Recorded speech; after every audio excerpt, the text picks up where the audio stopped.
మానవ భావాలు చూడండి. అందుకే రామాయణం నిలిచిపోయింది. మానవ సంబంధాలు ఉన్నంత కాలం, మానవ నాగరికత ఉన్నంత కాలం రామాయణం ఉంటుంది. తెలుసుకోండి. ఇక్కడ మానవ సంబంధాలు భార్యాభర్త, అలాగే తల్లి తండ్రి, కొడుకులు, అన్నదమ్ములు, అక్కా చెల్లెళ్ళు, శత్రువులు మిత్రులు, పాలకులు పాలితులు, గురువులు శిష్యులు, ఇలా హ్యూమన్ రిలేషన్స్ మనం విభజన చేస్తే కొన్ని వస్తాయి. ఆ రిలేషన్స్ అన్నీ రామాయణంలో ఉంటాయి. అది గొప్ప విషయం. ఇక్కడ అనుబంధాలన్నీ రామాయణంలో ఉంటాయి. అనుబంధాలు నిలుపుకునేటప్పుడు కొన్ని సమస్యలు వస్తూ ఉంటాయి. ఆ సమస్యలను ఎలా పరిష్కరించుకుంటూ అనుబంధాలని నిలుపుకోవాలి, అది రామాయణం. అందుకే మానవ సంబంధాలు మానవ నాగరికత ఉన్నంతకాలం ఉంటాయి, మానవుడు ఉన్నంతకాలం ఉంటాయి. అందుకు రామాయణం మానవుడు ఉన్నంతకాలం ఉంటుంది, మానవుడు తరించడం కోసం ఉంటుంది.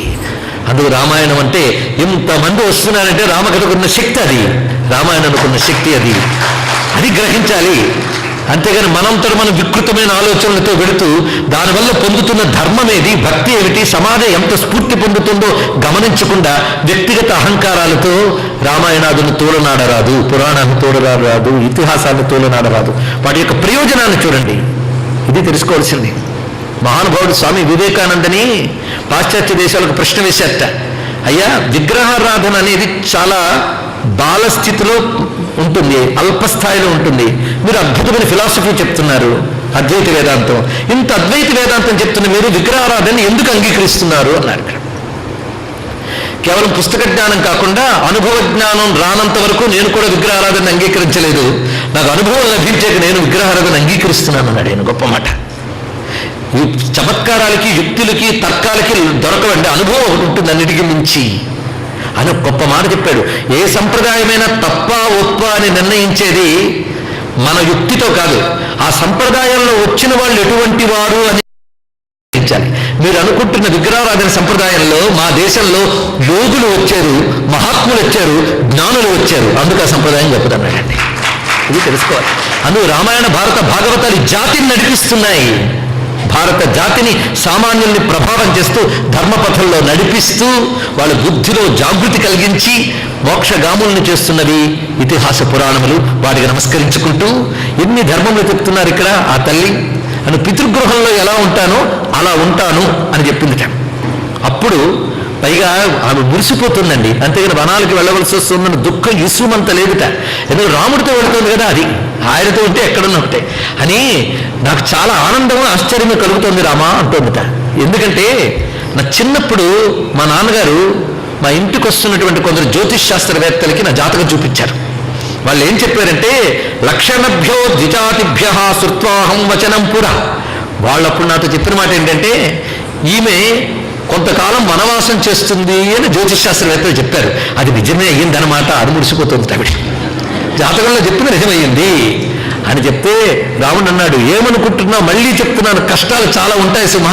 అందుకు నాతో వస్తూనే పాతివ్రత్యమని కాదు, నేను గ్రామాంతరం వెళ్ళి వనానికి చేరుకున్నా నువ్వు ఇక్కడ నేను చెప్పిన నియమాలతో ఉంటే నీ పాతివ్రత్యం నీకు నిలబడుతుంది.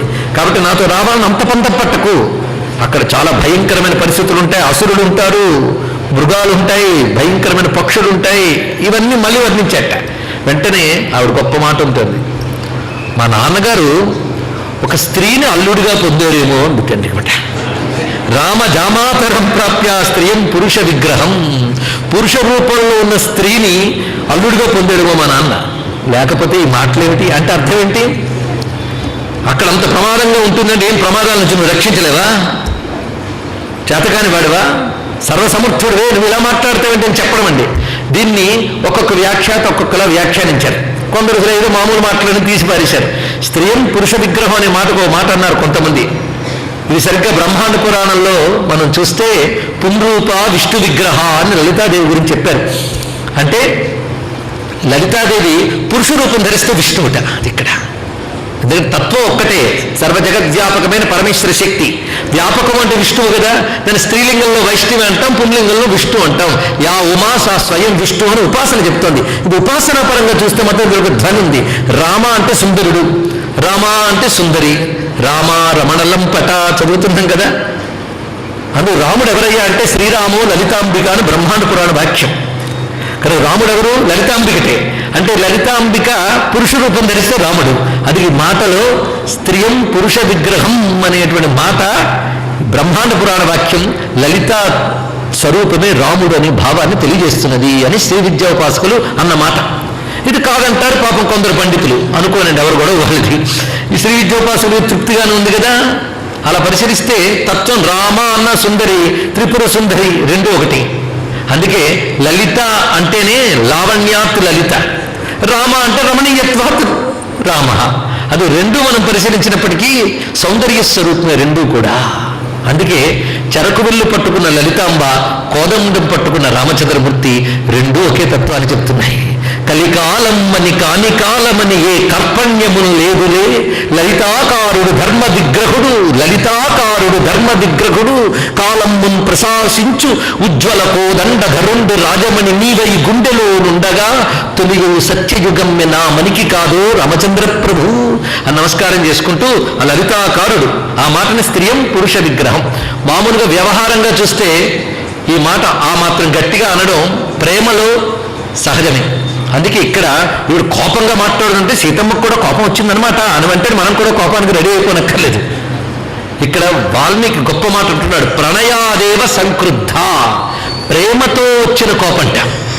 అంతేగాని ఇది ఇంకేదో మాకేవి మిగల్చకుండా మొత్తం ఇలా చేసావు అని కోపగించుకోవడానికి కాదు. ఇక్కడ ప్రణయాదేవ సంక్రుద్ధ, ప్రణయం చేత వచ్చినటువంటి క్రోధంతో ఈ మాట ఉన్నది. అది రామచంద్రమూర్తి కూడా మందహాసం చేసేట ఆ మాటకంతే.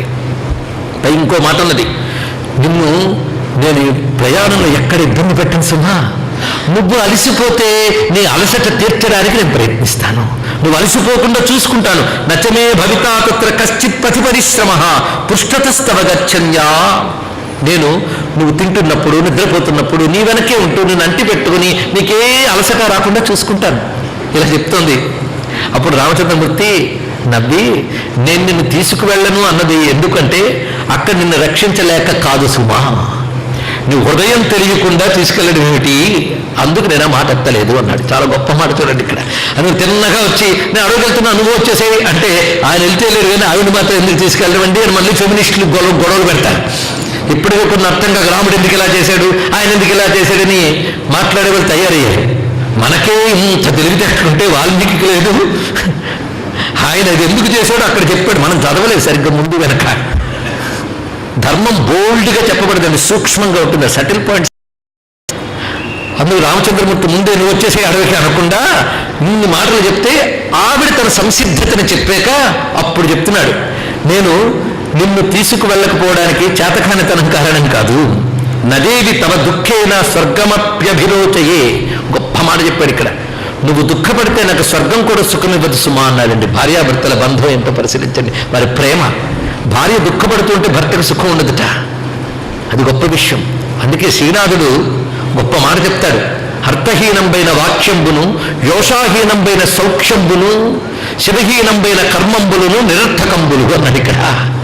అంటే అర్థం లేని మాట, భార్య లేకుండా పొందే సుఖం వ్యర్థం అన్నాడు. పురుషుడు ఏ సుఖం పొందినా భార్యతో కలిసే సుఖించాలి, సుఖపడాలి, తెలుసుకోవాల్సిన ప్రధానమైన ఉద్దేశం. భార్యాభర్తల అనుబంధం అంత గొప్పదండి. అందుకే నదేవి తవ దుఃఖేన స్వర్గమప్యభిరోచయే, నువ్వు లేనప్పుడు నాకు స్వర్గం కూడా రుచించిస్తున్నా. అంతేకాదు నాకు భయం అనుకున్నావా, నహిమేస్తి భయం కించిత్, నాకేమి భయం లేదు సుమా, ఎందుకంటే స్వయంభూరివ సర్వత, నేను స్వయంభూ వంటి వాడనన్నాడు ఇక్కడ.